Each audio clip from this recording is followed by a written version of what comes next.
Viens no Madonas novada sakoptākajiem un mūsdienīgākajiem objektiem ir Madonas slimnīca. Sakārtota vide, bērniem draudzīgas slimnīcas status ir tikai daži no rādītājiem, kas raksturo gadiem ieguldīta darba un finansiālo resursu veiksmīgas saimniekošanas rezultātu. Arī šajos veselības aprūpes sistēmai tik kritiskajos laikos slimnīcas vadītājs Bruno Kokars kopā ar novada domes priekšsēdētāju Andreju Ceļapīteru meklē risinājumus slimnīcas tālākai pastāvēšanai. Ja slimnīcas kā pilna profila pakalpojuma ārstniecības iestādes darbība līdz gada beigām ir nodrošināta pat neskatoties uz dramatiski samazināto finansējumu, tad nākamais gads mediķu aprindās vieš pamatotas bažas. Saskaņā ar ministru kabineta nosacījumiem slimnīcas tālākai pastāvēšanai nepieciešams īstenot divus nosacījumus – 7000 pacientu gadā un 400 dzemdību gadā. Lai pilnīgi izmantotu slimnīcas resursus, madonieši domā, kā nodrošināt pacientu apriti. Emocionāli gaišākā nodaļa Madonas slimnīcā ir dzemdību nodaļa, un slimnīcas vadība aicina izmantot tās pakalpojumus jebkurai topošajai māmiņai. Mēs esam tiešām ļoti priecīgi, ka šis diapazons, no kurienes brauc, ir ļoti plašs.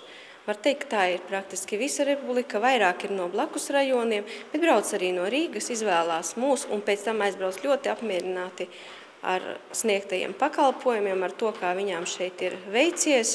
Ja rezultāts labs, protams, visi ir priecīgi. Un arī apkārtēji apstākļi, kas šeit ir, ieskaitot palātas un aparatūru, tas viss ir nosertificēts, viss ir sagatavots tā, lai viss būtu atbilstoši likumiskajām kārtībai, likumiskajām normām. Tā ka es domāju, ka galvenais, uz ko mēs varam likt uzsvaru, telpas un personāls, kas ir pamatā visam. Pirmais, teiksim atklāti, motivācija, kāpēc braucu šeit, tā ir nauda. Ja? Es jau teicu, ka pie mums nav līgumi, mums dzemdētāji saņem pilna apjoma palīdzību, ja? Vienalga. Vai viņi no Rīgas, vai no Rēzeknes, vai no kaut kurienes, viņi saņem pilnīgi to pašu palīdzību. Ja? Un principā, ja neizvēlās paaugstināt komfortu palātiņas, tad dzemdību palīdzība pilnīgi pa baltu velti ir nodaļā. Madonas dzemdību nodaļas vadītāja uzskata, ka nodaļas priekšrocība ir tās nelielais apjoms un individuālā pieeja jaunajām māmiņām. Personāls mums ir ilgi strādājošs, certificēti 4 ginekologi, neonatologs certificēts. Visas bērnmāsas ir izgājušas krūšu barošanas apmācību.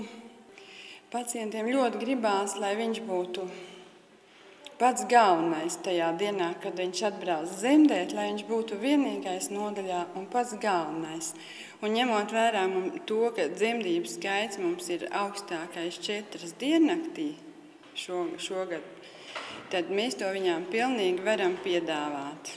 Es domāju, ka tas ir tas, kas viņas velk uz tām mazākām dzemdību nodaļām atšķirībā no lielajiem stacionāriem. Lai sniegtu kaut nelielu materiālu atbalstu jaunajām ģimenēm, Madonas novada dome ir atbalstījusi pabalstu 50 latu apmērā bērna pūriņa iegādei. Ar mūsu direktora iniciatīvu jaunajām māmiņām no 15. jūlija dāvanu karti 50 latu apmērā bērnu pūriņa iegādei. Bez šīs dāvanu kartes vēl tiek piedāvāta jaunajai māmiņai iespēja transporta pakalpojumu, ja nevar tikt mājās, tad transporta pakalpojumu nokļūšanai mājās no dzemdību nodaļas. Pavelti. Nodaļas personāls ir apguvis jaunākās apmācības gan krūts barošanā, gan gūstot pieredzi ārzemēs. Es ļoti tiešām esmu priecīga, ka es strādāju šeit, Madonas dzemdību nodaļā, jo savā laikā mani gribēja atstāt Rīgā, Miera ielā, bet man bija ļoti laba pasniedzēja, ginekoloģe. Un viņa teica tā, meitenes, ja jūs sāksiet strādāt lauku slimnīcā, jūs mācēsiet visu.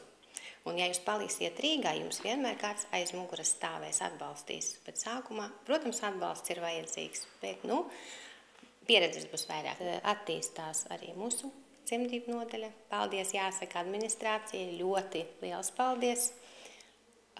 Iet pretī, iegādājas aparatūru atbilstošu un arī sūta uz kursiem mūs izglītoties. Nav jau tā kā laukos mēs teiksim tikai te strādājam, neko nedaram. Mēs arī mācāmies, izglītojamies, arī braukājam uz ārzemēm, bijām Vācijā, paskatījāmies, kā tur sievietes dzemdē. Tagad popularizē epidurālu anestēziju un stāsta sievietēm, cik jums būs jauki, cik skaisti, jūs varēsiet dzemdēt bez sāpītēm, ar smaidu. Nevar dzīvē tā būt, ka tikai bez sāpēm viss un ka tikai ar smaidu. Dzemdības ir dabīgs process. Un attiecīgi tā dabā viss notiek. Ir sāpītas, nevar pilnīgi visu noņemt. Bet tad, kad tu esi izgājis tām cauri, tad tev tāds prieks, ka tu esi paveikusi, to izdarījusi. Laukos tev ir laiks ar katru sievieti parunāt individuāli. Vienkārši runājot, var atsāpināt dzemdības. Tas tiešām tā ir. Bet aparatūra, protams, ir vajadzīga. Mums ir kardiotokogrāfs. Bērniņš ir iekšā puncītī, mammas. Mēs nezinām, kā viņš jūtās. Viņš to mums nevar pateikt. Aparāts visu parāda. Tas ir pamats. Tā mēs attiecīgi redzam. Kāda ir sirdsdarbība, kāda ir dzemdību darbība. Galvenais rādītājs slimnīcu kvalitātei ir pacientu apmierinātība, tāpēc veselības ministrijas ierēģiem ārpus sausiem skaitļiem būtu jāierauga pacients, cilvēks, kam veselības aprūpe ir nepieciešama. Pret mums labi attiecas, mums palīdz. Viss ir ļoti jauki. Pats labākais dzemdību nams pasaulē.